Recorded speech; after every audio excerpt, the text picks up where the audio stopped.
Okay, section 3 is talking about the carbon-based molecules that are the foundation of life. So these are going to be molecules that we're going to be talking about for the rest of the school year, and we're going to end up seeing them pop up in each one of the chapters from now on. So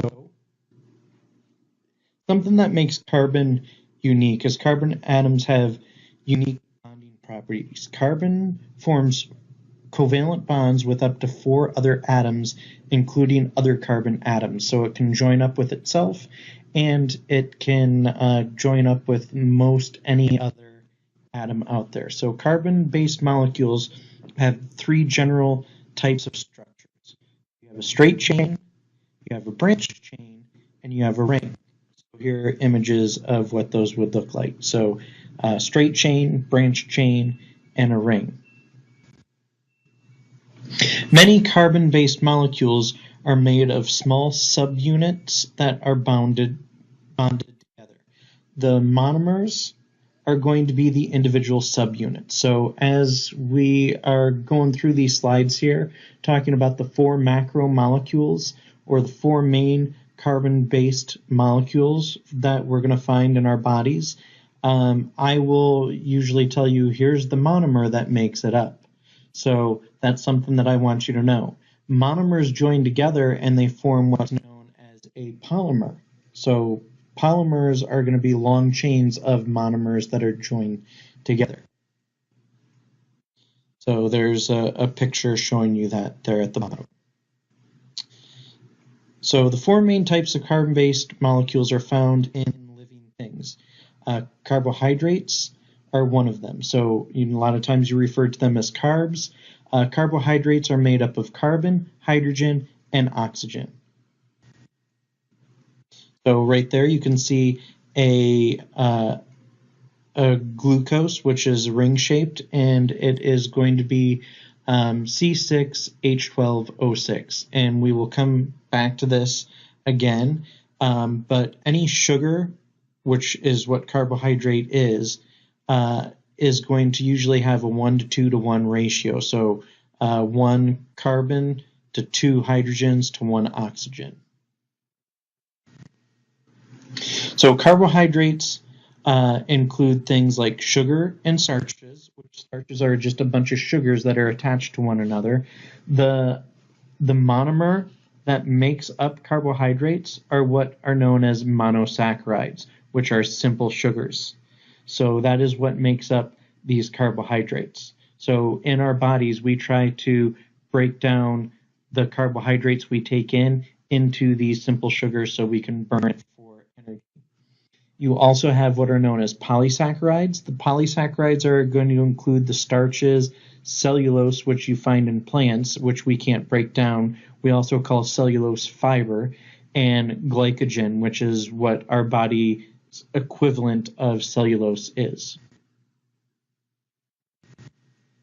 So carbohydrates, their main job is to be broken down to provide energy for the cells. So that's in each one of these macromolecules that I talk about, I want you to know what its main job is. So the main job of carbohydrates is to help, it's going to be provide energy for the cells to be able to do work.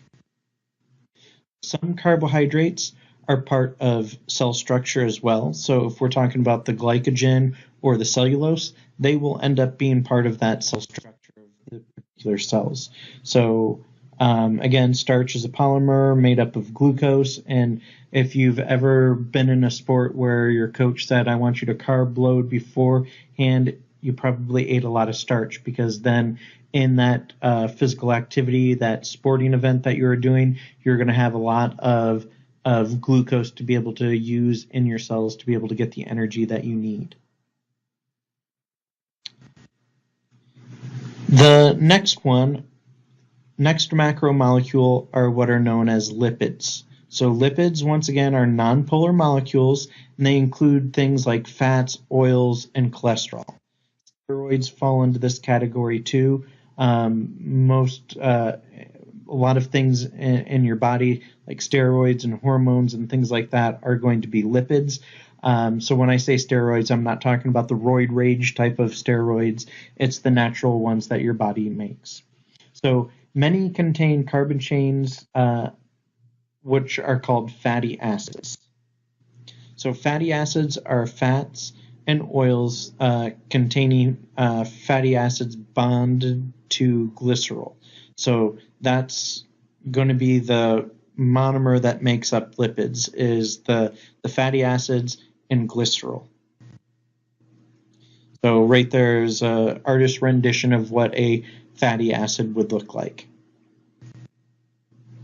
So lipids have several different jobs. One of their main jobs is a storage site for excess energy. So if you take in too many carbs, your body's not going to be like, well, I'm just going to get rid of it. It looks at it as, oh, you took in this energy for some reason, I'm going to store it somewhere. So it stores that excess energy in the fat. So, and then it would be able to access that later for energy to be able to use when it's needed. It's going to make up cell membranes, which we'll talk about in the next chapter. And here's a picture of the cell membranes. It makes what's known as a phospholipid bilayer. And like I said, we'll talk about that in the next chapter. And it's used to make hormones. So when we talk about lipids, fats and oils are the main ones that you would probably know. They have different types of fatty acids. You have saturated fatty acids, which means that all of the carbons in the chain have the maximum number of hydrogen attached to it. So it can't have any more hydrogens. It has all the hydrogens are attached and there's no double bonds. Then you've got unsaturated fatty acids, which means that there's going to be a double bond between some of the carbons in the chain. So that's what you see down below here. So the saturated fats are the ones that are usually not as healthy for you. They're going to be the ones that are solid at room temperature, so like butter and lard and things like that. I'll tell you guys a story in class about the saturated fats and unsaturated fats. So, but unsaturated fats are going to be the healthier ones, which are going to be like the oils and things that you would end up finding, so that are going to be liquid at room temperature. So the phospholipid that makes up the cell membrane has a polar phosphate head and a nonpolar fatty acid tail. So the heads are going to actually be attracted to water and the tails are afraid of water, which will come into play again when we talk about the cell membrane. So the next carbon-based molecule, the next macromolecule, is proteins. Proteins are polymers that are made up of amino acids, which are the monomers. So the amino acids are going to join up in a chain, and that's going to form the protein. When we talk about proteins, there's 20 different amino acids that are used to build proteins in an organism, and they can be all different shapes and so forth. The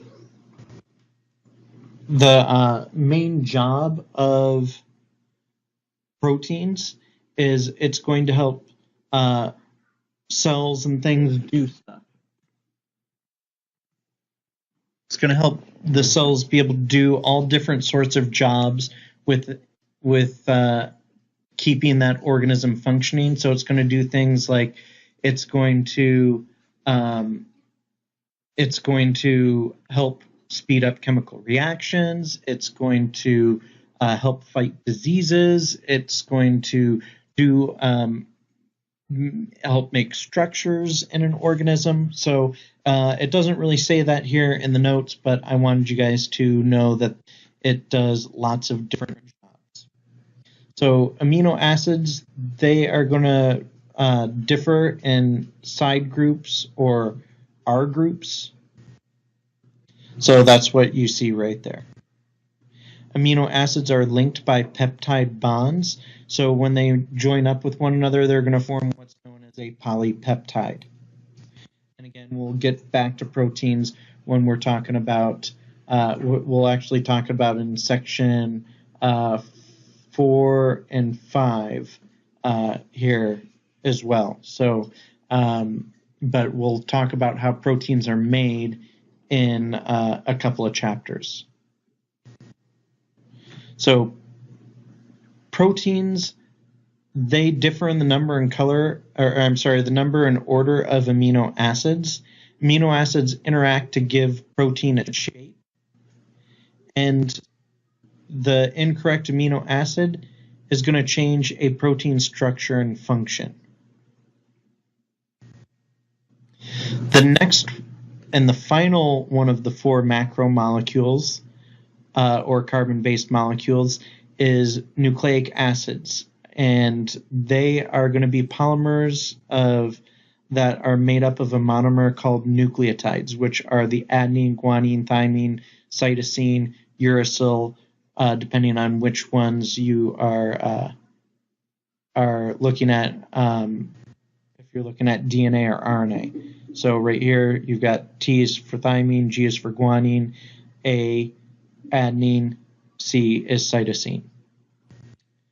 So the nucleotides are made up of sugar, a phosphate group, and a nitrogen containing base. And that's what you see here.